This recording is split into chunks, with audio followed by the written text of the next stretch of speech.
그러니까 여기 풀 끝나고 나면은 이거를 처음 시작하는 좀 보기 있어요. 저는 되는데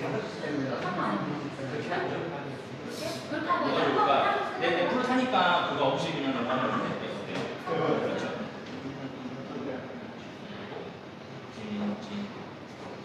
그럼 목사님 이거랑 그때 그 뭐지 찬양 문제 해서 그거 첨가상으로 그때 이거는 안 했는데 그냥 아무데도 하는데 그것도 아무데도 같이 갔다가 그냥 여기서 그때 2절로 가요.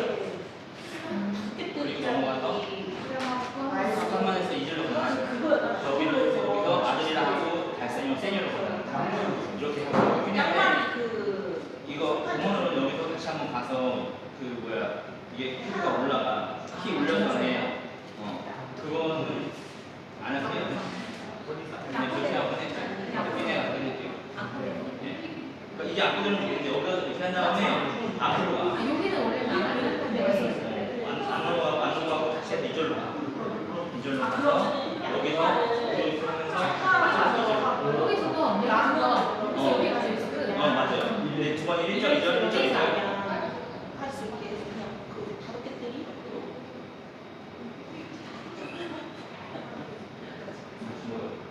다섯 개들이 나는 의견은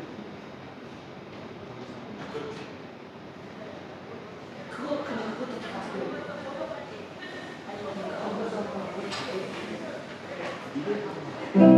그래서 그거를 참가를 지금 본인하고 치는 거예요. 안 하는 팀이 있을 수도 있는 거예요? 아니 다 해야지. 그래서 이제 우리 신해야 되는데. 회색이 아니야? 그거는 그런 저기 뭐야 주일하고는 장수가 아니라 장수야. 저희요? 저희는 이거 찬양 때안 나가고 바로 준비하는 게 아니라 아니 저희는 이거 찬양 안 하고 다른 거 하는 게 있어요. 그거 그냥 그 상황이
연습한 거 하는데 난 저번에 엄청 좋아했는데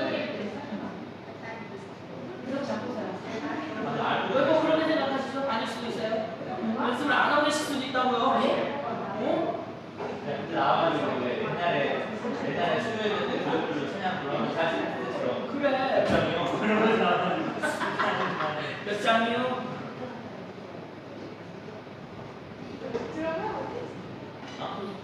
드럼 있으면 근데 이거 진짜 드럼 비싼데. 근데 어려워요. 그냥 지금처럼 3회 4회 쳐주면 되는 거 아니에요? 드럼 보이지?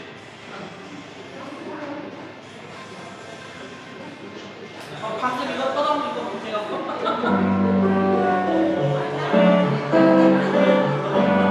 공격과 이거 떠담 결국에만 어떡하려고 아니 그런 찬양을 해야 될 것 같아요.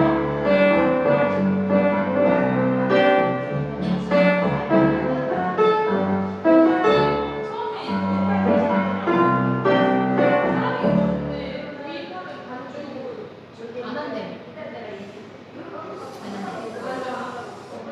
아저 플룻 바로 들어간다. 플룻하고 들어가네.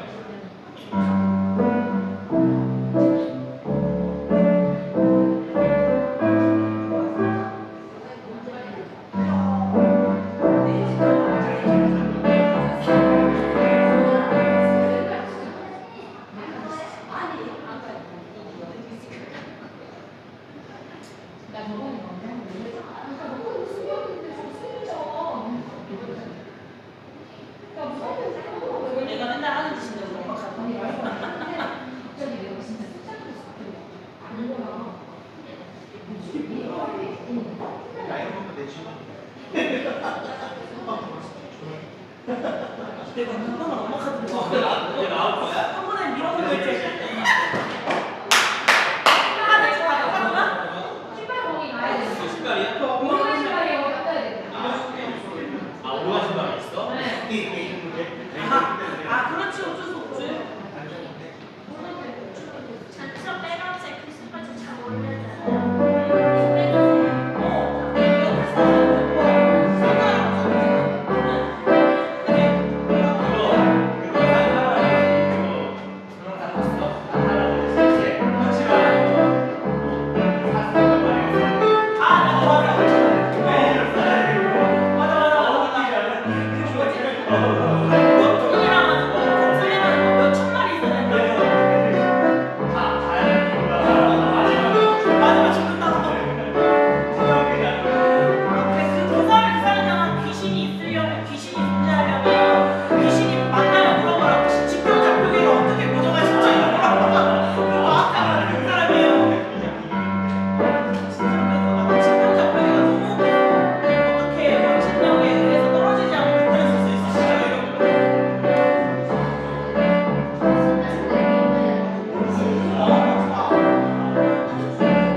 오 맞아 저도 그래서 그거 자크다 뗐어요 선생님 저 이거는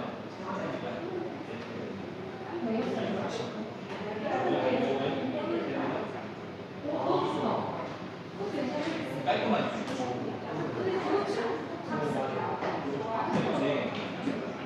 상관없어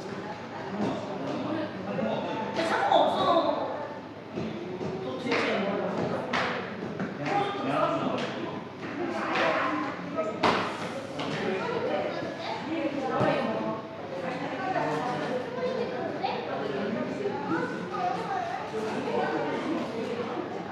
할머니 집에 맛있는 게 정말 있어요.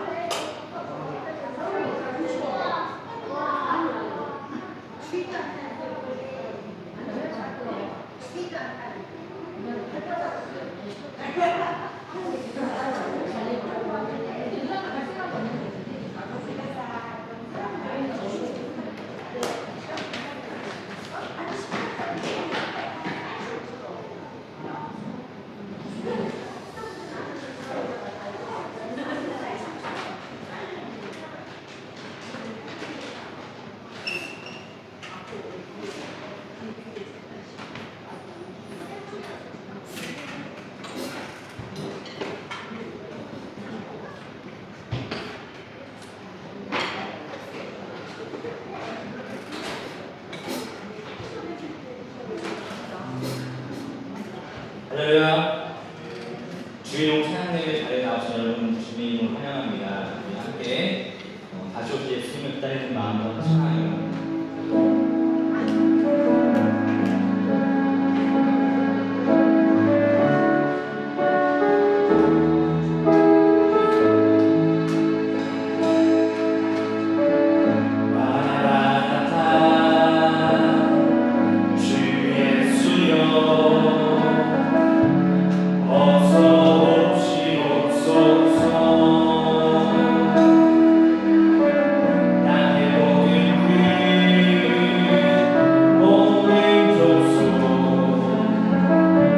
주를 찬송하네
오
하나님의 심판이 이러한 일을 하는 사람들에게 공정하게 내린다는 것을 우리는 압니다.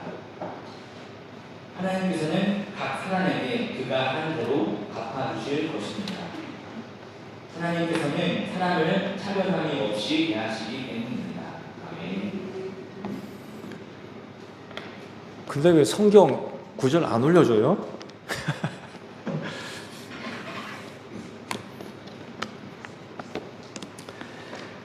언제가 새벽 시간에 말씀을 드렸나요?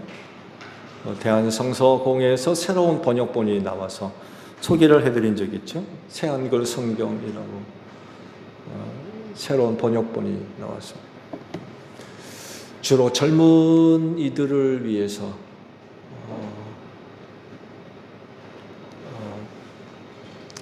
젊은 세대를 타겟으로 해서 대한성서공회에서 한 10년 넘게 14년인가요? 그래서 이번에 새한글 성경이라 해서 새로 나왔습니다. 대한성서공회에 들어가게 되면 새한글 성경을 볼 수 있는 그 부분이 따로 있고요. 그리고 그동안 신약과 시편만 이렇게 나왔다가 이번에 전체 성경으로 통합본으로 나오게 됐어요. 그래서 구하려고 그렇게 해서도 구할 수가 없었는데 대한성서공회로 직접 전화를 해가지고 이거 어떻게 구하겠느냐고 했더니 얼마 전에 전화를 했더라고요. 지금 사이트 이거를 구입할 수 있는 사이트 하나를 지금 열렸다고 그래가지고 들어가서 급히 주문을 해서 받아왔습니다. 1판, 첫판 첫판 뽑아낸 거를 제가 받았습니다. 매년 둘째 주, 12월 둘째 주가 성서주일이죠. 근데 그동안 사무총회가 끼고 성탄절 말씀 집회가 껴가지고 성서주일을 못 지켰어요.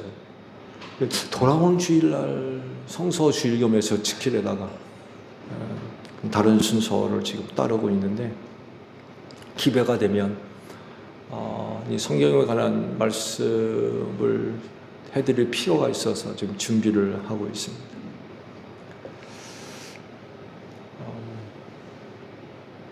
자세한 얘기는 그때 따로 말씀드리기로 하고 70인역으로 번역이 됐죠. 원래는 72인이죠. 원래는 72인.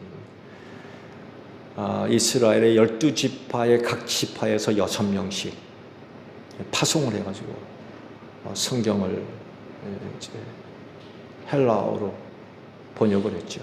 그게 70인역입니다. 원래 72인인데 보통 70인역으로 이제 부르죠. 퀴즈를 하나 낼까요? 퀴즈. 한번 맞춰보세요. 비타 500을 하나 드리겠습니다. 여러분 70인역으로 번역할 때에 그때 사용됐던 언어가 귀족 언어였을까요? 저작거리 언어였을까요?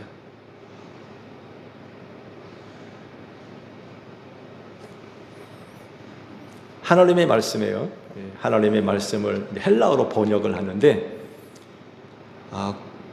그야말로 고학력 즉 귀족이나 학자들 그때 당시 하게 되면 헬라 철학자들이겠죠. 최고의 학문을 다루는 사람들. 그 사람들이 사용하는 언어가 얼마나 수준 있는 언어였겠어요. 그렇잖아요. 네. 그런 사람들이 사용하는 언어로 번역됐을까요? 아니면 저작거리, 일반 사람들이 다니는 시장거리 같은 그런 데서 사용하는 언어로 번역이 됐을까요? 아무나 손 들고 얘기해보세요.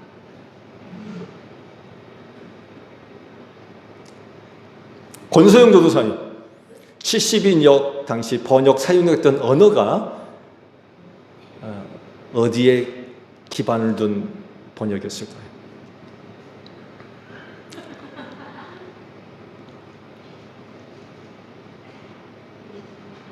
네?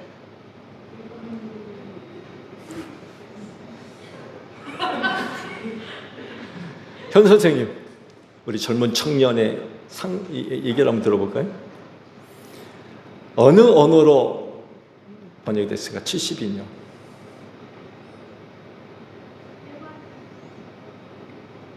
저작거리 언어로? 이유가 뭐예요? 네? 괜찮아요. 왜 그렇게 생각해요? 하나님의 말씀인데 저작거리 언어로 번역을 해요? 네? 하나님의 말씀인데 저작거리에서 사용하는 언어를 기반으로 번역을 했겠어요?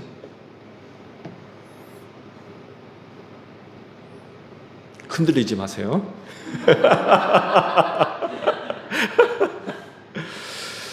네, 현 선생님의 말씀대로 일반 언어, 저작거리에서 사용되는 사람들의 말을 기준으로 해서 70인역이 번역됐어요. 놀랍죠?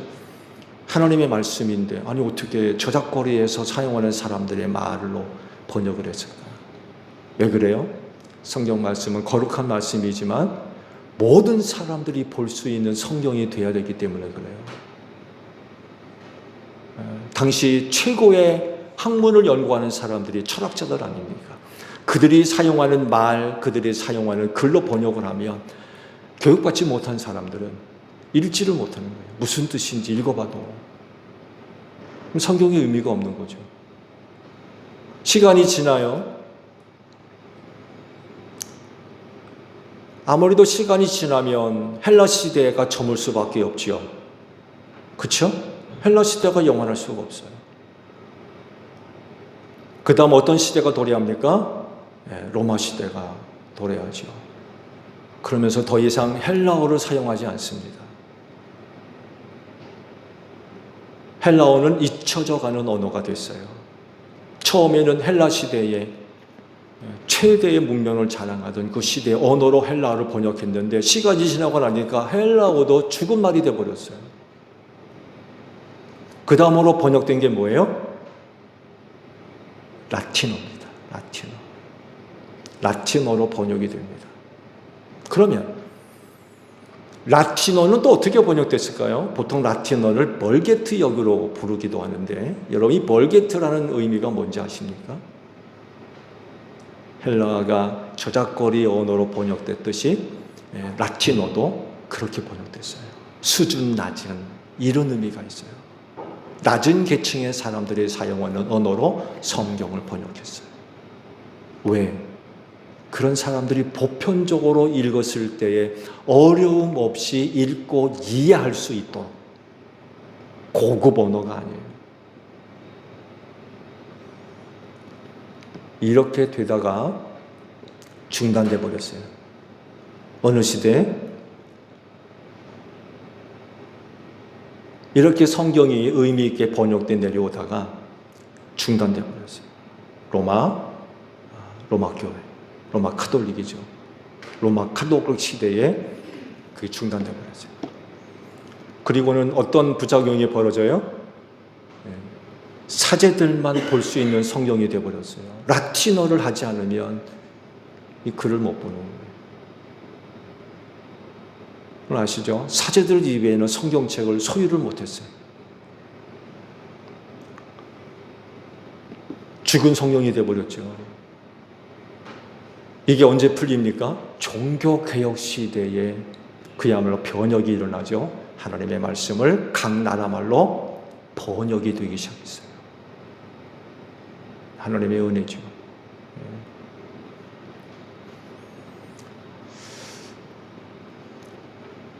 한번 좀 보십시오.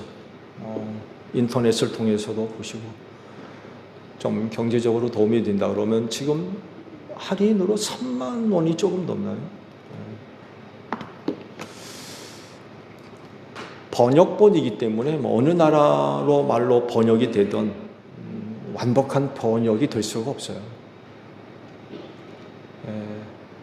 제일 좋은 건 원어로 보는 건데 그게 한계가 있죠. 한계가 있어요.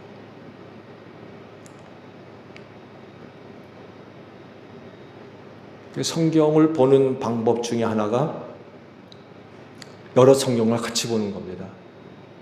여러 성경을 놓고.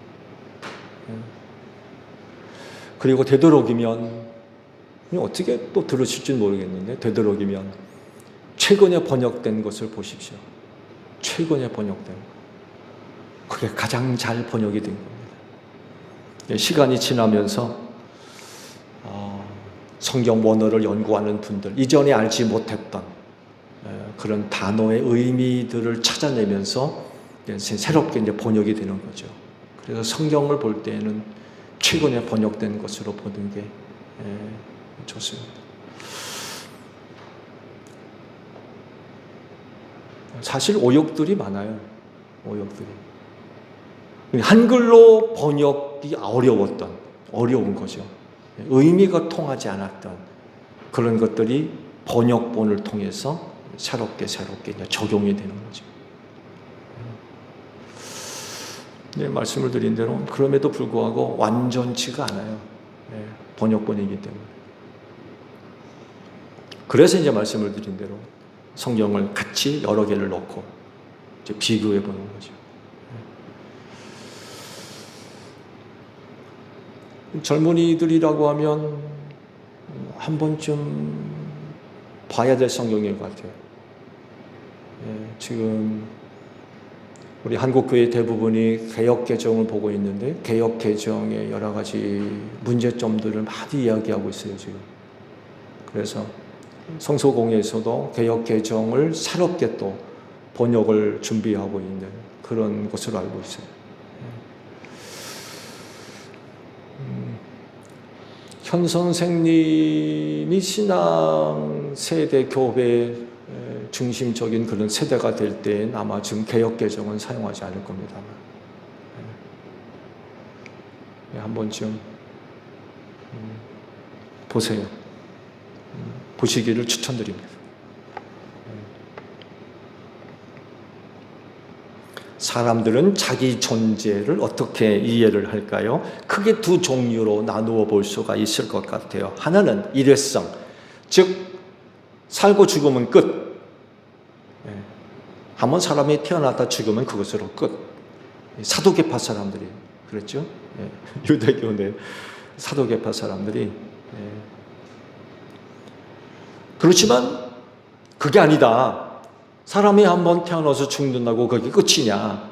그렇지 않다. 죽은 이후에도 또 다른 존재로 인간이 존재할 수 있다. 이렇게 또 주장하는 그런 그 사람들도 이제 거의 대부분이 종교를 갖고 있는 분들이 대체적으로 이런 것들을 생각하죠.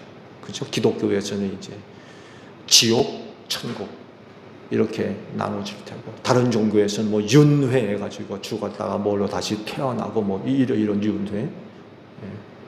사람이 한번 죽는다고 끝나는 게 아니라는 거죠. 그렇게 두 종류로 대체적으로 이해를 하고 있는 것 같아요. 이 중에서 우리 그리스도인은 어떻게 이해를 하겠습니까? 당연히 영원히 살 존재로 이해를 하고 있죠. 왜냐하면 사람은 육체로만 존재하고 있는 것이 아니라 영적인 존재가 또 있기 때문에 그래요. 사도 바울이 이걸 체험했죠. 자기가 잠시 자기를 떠나서 3층 천에 올라갔던 그런 그 산 고백 있죠. 저도 좀 비슷한 그런 거 경험을 한 적이 있어요. 제가 그걸 경험하고 나니까 사도 바울의 그와 같은 영적인 체험이 정말 와닿더라고요. 정말 우리는 육체만 존재하는 게 아닙니다.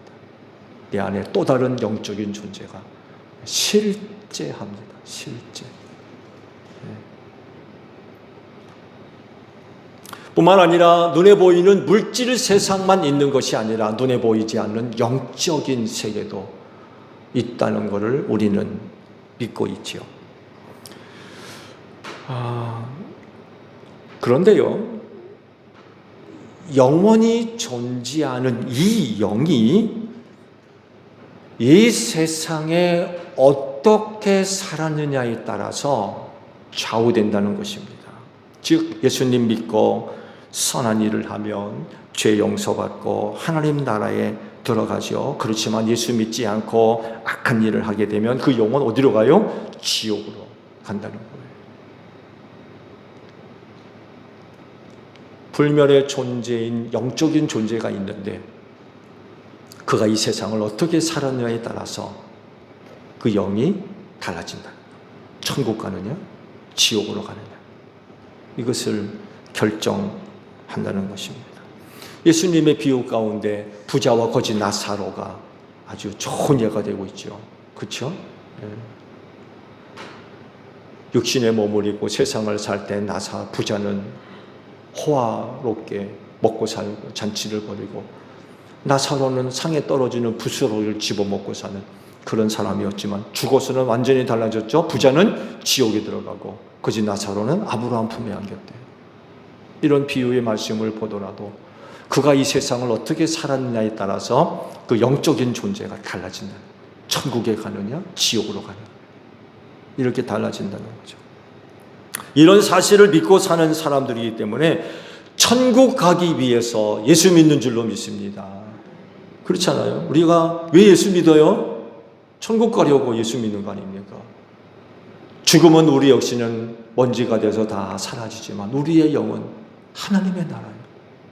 하나님의 나라에 가기 위해서 예수를 믿는 거죠. 그야말로 신앙생활을 하는 거죠. 신앙생활. 이뿐만이 아니라 그런 신앙생활에만 그치지 않고 말씀에 순종하는 선한 일상의 생활도 유지하려고 합니다. 왜냐하면 우리가 그렇게 살지 않으면 예수를 믿는다라고 하는 신앙이 거짓되잖아요.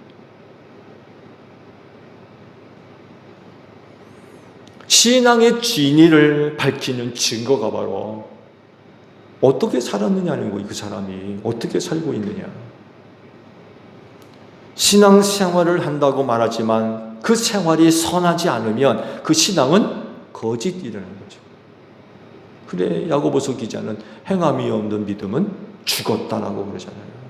그 신앙이 진짜냐 가짜냐, 이거를 분별할 수 있는 게 바로 그 사람이 어떻게 살고 있느냐는 거예요. 이거에 의해서 진리가 드러난다는 거죠. 그래서 신앙은 생활과 일치되어야 됩니다. 신앙 따로 일반 생활 따로 이렇게 돼서는 절대로 안 되죠. 이렇게 사는 사람이 그리스도인이고 훗날 하나님께서 그가 행한 대로 갚아주실 때에 영원한 생명을 얻게 될 줄로 믿습니다.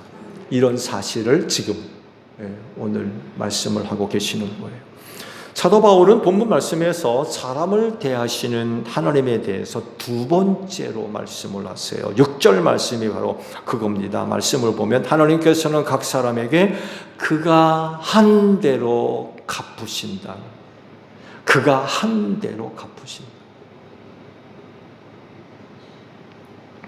첫 번째는 2절에 있는 말씀을 보았죠. 사람을 대하실 때 공정하게 심판하신다. 공정하게 대하시는 분이라고 지난주 말씀을 드렸죠. 이어 두 번째로 하나님께서 사람을 대하실 때에 어떻게 대하시느냐? 그가 행한 대로, 그가 한 대로 보응하신다는 거예요. 근데 역사 이래로 각 세대가 보여진 그런 그 모습들을 보게 되면 이런 하나님을 안 믿죠. 행한 대로 갚으시는 하나님을 안 믿습니다. 그러다 보니까 선을 행하기보다는 악을 행하는 경우들이 훨씬 더 많은 것 같아요. 그리고 점점 더 커지고 점점 더 많아지고 있는 것 같아요. 세상이 점점 막혀지잖아요.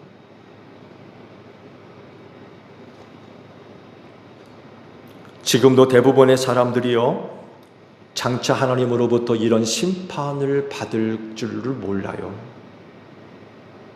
일단 하나님 자체를 인정하지 않으니까 하나님께서 행한 대로 갚으신다? 이건 이거 믿겠습니까? 이거를? 안 믿죠. 그래서 악함이 줄지를 않는 것 같아요. 더 많아지면 많아졌지 줄지를 않는 것 같아요. 만약 각 사람이 행한 대로 갚으시는 하나님을 알고 믿는다고 하면 악하게 살겠습니까? 나쁜 짓 하겠어요? 하겠어요? 절대로 못하죠. 근데 사람들은 이런 하나님을 믿지를 않고 있죠. 오히려 뭐라고 합니까? 악한 사람이 잘 살더라. 악한 사람이 잘 되더라. 이러고 있어요. 착하게 살고 선하게 살면 못 살고 어렵게 살고. 근데 악한 자들이 잘 살더라는 거예요.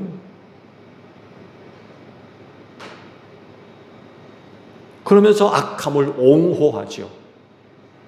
옹호해요. 사실 어떤 사람의 악함으로 인하여서 많은 피해를 보고 또 고통도 당하고 어려움을 겪잖아요. 그렇지 않나요? 여러분을 어렵게 하는 사람이 누구예요? 선한 사람이에요? 여러분이 고통당하는 사람, 고통을 주는 사람이 누구예요? 좋은 사람입니까? 그렇게 악한 사람들을 통해서 그런 어려움을 당하면서도 뭐라고 여기느냐? 악한 자가 잘 된다는 거예요.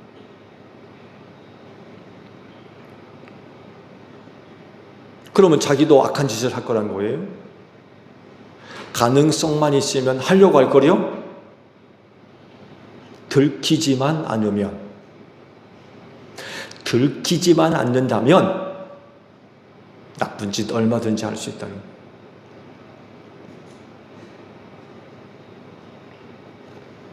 그래서 이런 가치들을 갖고 있죠.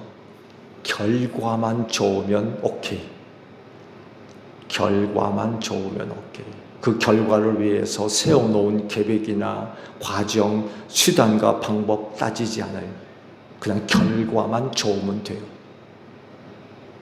결과만 좋으면 계획, 과정 다 덮어지는 거예요. 다 덮어져요. 결과만 잘 된다 그러면 수단과 방법 가리지 않으려고 그래요. 온갖 수단과 방법 다 동원해서 결과만 얻으려고 그래요. 그러다 보니까 이 과정 가운데 많은 사람들이 고통을 당하고 아픔을 당하고 어려움을 겪는 그런 그 일들이 많이 벌어지고 있죠. 이런 모습, 이런 생활이 세상에서는 통할지 몰라요. 그래, 잘했어. 그리고 끝날지 몰라요. 통할지는 모르지만 하나님 앞에서는 용납되지가 않는 거예요. 왜? 하나님은 행한 대로 갚으시는 분이기 때문에 그래요. 그러면 뭘 어떻게 갚으실 것입니까? 구체적으로 말씀을 보게 되면 사도 바울은 두 가지로 나누어서 말씀을 하고 계세요. 먼저 7절에 이런 말씀하죠. 참으면서 선한 일을 하여 영광과 존귀와 불멸의 것을 구하는 사람들에게 뭘 주신다고요? 영원한 생명을 준다. 행한 대로 갚으시는 분으로서 이런 사람들에게는 영원한 생명을 주신다라고 말씀을 하세요.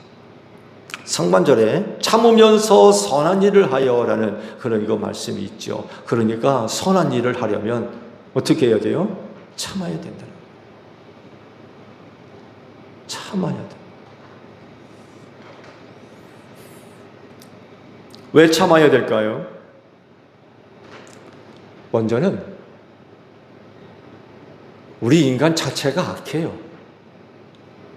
죄인이고요.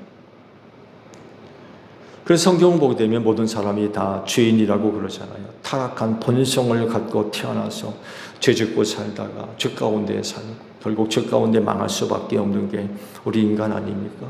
그래서요, 사람이 태어난 그대로 두면 착한 사람이 될까요? 악한 사람이 될까요? 여러분, 태어나니까 그대로 두면 악한 자가 됩니다. 근본적으로 그는 죄인이기 때문에 그래요. 악해요. 어려서부터 생각이 약하다고 그랬어요. 그냥 그대로 두면 악한 자가 될 수밖에 없어요. 그렇기 때문에 참아야 돼요. 내 안으로부터 나오는 악함, 이런 것들이 나오지 않도록 절제시켜야 돼요. 이 사도 바울은 그러잖아요. 끊임없이 자기를 쳐서 복종시킨다고 그러잖아요.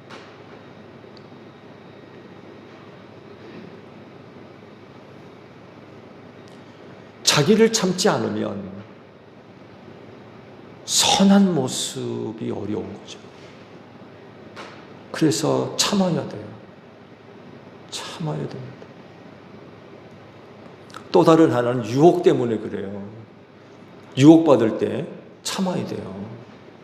참지 못하고 홀라당 넘어가면 그 선을 행하겠습니까? 유혹에 넘어가면 죄 짓잖아요. 그래서 참아야 돼요. 죄의 유혹이 있을 때 참아야 됩니다. 유혹에 넘어지지 않도록. 왜 이렇게 살아야 될까요?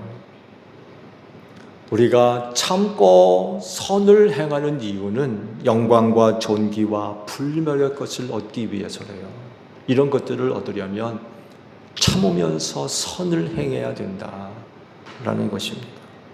곧 하나님께서 주실 것을 얻기 위해서 참으면서 선을 행하는 거죠. 우리가 선을 행하면서 참으면서 선을 행한다는 것은 이 세상의 것을 얻기 위한 것이라면 이거 정말 의미 없는 것 같아요. 이 세상의 어떤 것을 얻기 위해서 참으면서 선을 행한다? 이건 무가치한 일인 것 같아요. 세상에서 뭘 얻으려고 그렇게 참으면서 선을 행합니까? 세상에서 뭐 얻을 게 있다고? 그 얻으려고 그렇게 참으면서 선을 행해요? 사실요, 세상은 우리의 이런 모습을 그냥 두지 않을 거예요. 악한 세상이 이런 우리의 모습을 그냥 내버려 둘 거라고 생각하세요? 악한 세상에서 참고 선을 행한다고 하면 최고의 가치를 목표해야 되지 않을까? 약한 세상에서 모든 것을 참고 견디면서 어떻게든 선을 행하려 한다면 이 세상에 속한 저급한 어떤 것이 아니라 수준 높은, 적어도 하늘에 속한 참되고 영원한 참된 가치의 목표를 두고 우리가 이 세상에서 참으면서 선을 행해야지, 이 세상에 속한 어떤 것들을 얻으려고 참고 선을 행한다는 건 의미가 없다는 거예요. 뭐 그렇게까지 하면서 세상의 것 얻으려고 합니까? 우리가 그렇게 한다고 해서 세상에 순수히 그거 내줄 거라고 생각하세요? 그래요?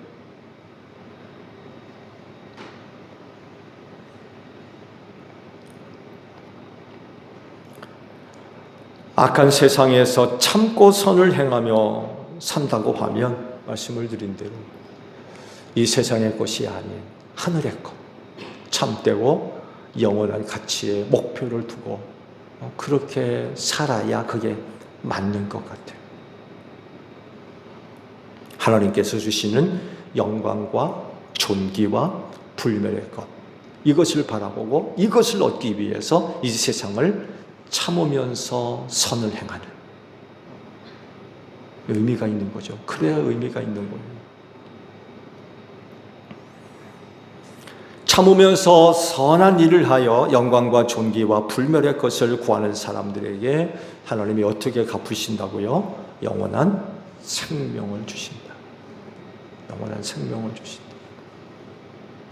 그럴진데 행한 대로 갚으시는 하나님이 여러분들에게 이 영원한 생명을 주실 줄로 믿습니다. 우리 세상을 이렇게 살아야 될 것 같아요. 행한 대로 갚으시는 하나님은 진노와 분노를 쏟으신대요. 또 영원한 생명만 주시는 게 아니라 때로 하나님은 진노와 분노를 쏟으신다. 어떤 사람한테? 이기심에 사로잡혀서 진리를 거스르고 불의를 따르는 자들에게 하나님께서 진노하시고 분노하신다 라는 것입니다. 여러분, 인간이 갖고 있는 이기심의 종착역은요, 죄입니다. 죄. 인간이 갖고 있는 이기심을 따라 살면서 마지막 도착하는 종착역은 죄의 역, 죄라는 것입니다. 이기심이 뭐예요? 자기 중심적입니다. 자기 우선이고요. 자기 제일입니다. 이게 이기심이에요. 그래서 이기심은요, 어디서부터 나오느냐? 우리 인간의 교만함에서 나옵니다. 인간이 교만해가지고 얼마나 자기를 위하는지 몰라요. 이게 이기심이에요. 바꿔서 얘기하면 겸손한 사람은 이기적이지 않습니다. 겸손한 사람은 이타적이 됩니다. 겸손한 사람은 자기 중심적으로 살지 않습니다. 그러나 교만한 사람은 자기 중심적이 돼요. 결국 이기적 인간이 된다는 거죠. 그리고 그런 사람들이 보여주는 모습이 뭐냐? 죄예요, 죄.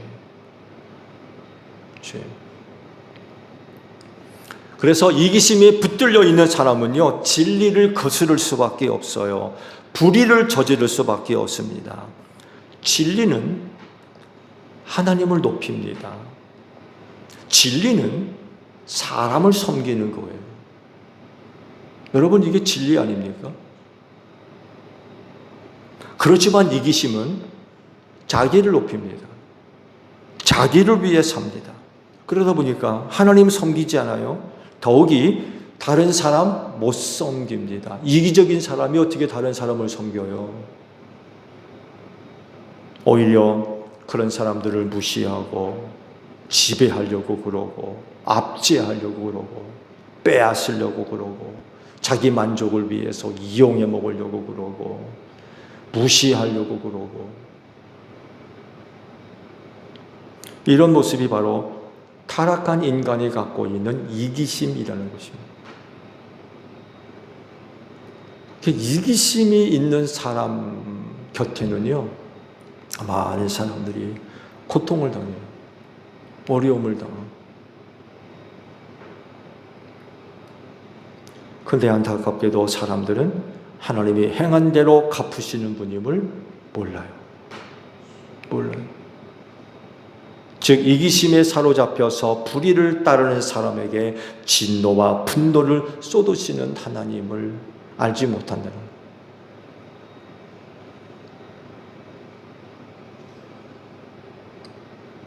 그래서 세대가 흐를수록 얼마나 개인주의, 이기심에 붙들려 있는지 몰라요. 자기가 우선해요. 자기 중심적이고 자기를 위하고 점점 이렇게 되고 있어요. 점점.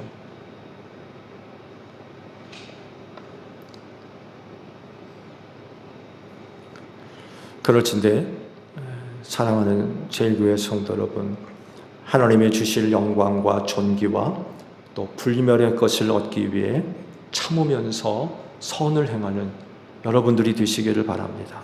그러면 행한 대로 갚으시는 하나님께서 여러분의 이런 모습을 보시고 뭘 주세요? 영원한 생명을 주시고. 영원한 생명. 한 주간도 참으면서 선을 행하는 여러분들이 되시기를 바랍니다. 기도하겠습니다.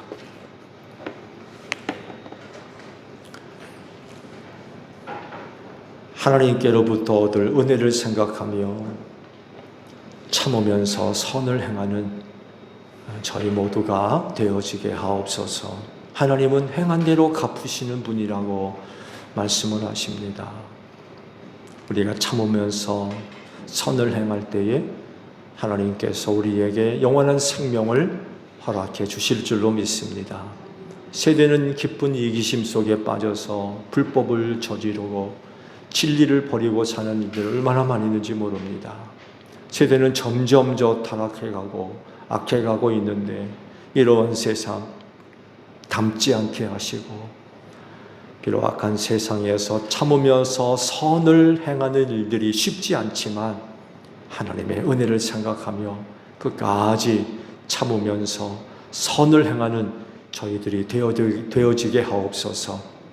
그러면 행한 대로 갚으시는 하나님께서 우리의 모습을 보시고 영원한 생명을 허락해 주실 줄로 믿습니다. 눈물 흘리며 씨 뿌리러 나갑니다. 하나님이여 귀한 종들과 함께 하시고 저들이 하는 일을 도우셔서 다시금 아버지께로 돌아올 땐 기쁨의 단을 거두어 드리고 돌아올 수 있도록 한 주간의 삶을 축복하여 주시옵소서. 감사드리며 예수님의 이름으로 기도하옵나이다. 아멘.